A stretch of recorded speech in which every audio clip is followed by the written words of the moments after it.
Instruction po talaga ng leadership at ng buong grupo na hayaan na lamang mo sila. Pero since hindi naman po recorded yon sa Senate Journal, magiging record, hinayaan lang ho namin. Pati ho kami nakipanood na rin at nakakatuwa po na sasabihin parang At least, bali-bali pa kayo script. Hindi pa po nila na-memorize. Sige, natatawa kami. Tapos nagtatawanan po kami. Sabi na, bakit di ba nung una si Senator Legarda at Mark Villar kasama natin? Sabi namin, Tito Soto. Ba't ngayon wala na? Sabi ni Tito Sen, mukhang may sakit na rin yata nakalimot si Cayetano o talagang sinudya niya na huwag basahin. So, nakakatuwa ho eh. At saka yung inconsistency. Kontuwa nga, nabiro pa ako. Ilang babae ba? Magaganda ba yung mga babae?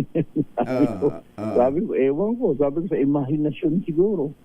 Pero doon, yun nga isusunod ko nga yung parte na yan na sa mga nakaraan, hindi ka nababanggit Senator Erwin pero kahapon nabanggit ka na tsaka si Senator Soto at iba pa at may tinukoy na halaga sa iyo, parang 70 million yata yung binanggit na dineliver daw sa iyo sa Green Hills, sa bahay mo sa Green Hills.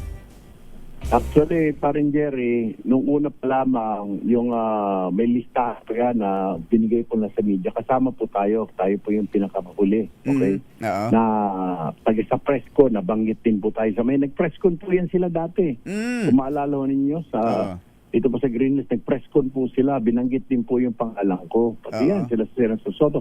At saka sila Senadora Loren, at saka sila Senador Mark, nabanggit din. Sa majority na po tayo doon. So, pero kahapon nawala yung may mga nawalang kasamahan nyo sa listahan. Na mga nasa minority. Kami ho na ni Tito Sen, naiwan kami dahil kami ngayon ng majority. So nabanggit po ulit yung pangalan. Pero sila po medyo na, kaya nga po na tinanong nga ng media, sabi niya, malay ko, kahahawak ko lang. Pero kitang-kita naman ho doon Alam niya naman ho yun. Noong una pa lamang, tinanong niya ako, pasama ka, ba't kaya ka sinama ng mga Marines na yun? Sabi ko, maniwala ka dyan Senator Cayetano. Sabi ko, huwag ka magpapaniwala lang. Saka si Loren din dati, noong una po lumabas yan. Kasama rin ang pangalan niya. Sabi niya, sinama tayo, doon wala naman akong kinalaman dyan.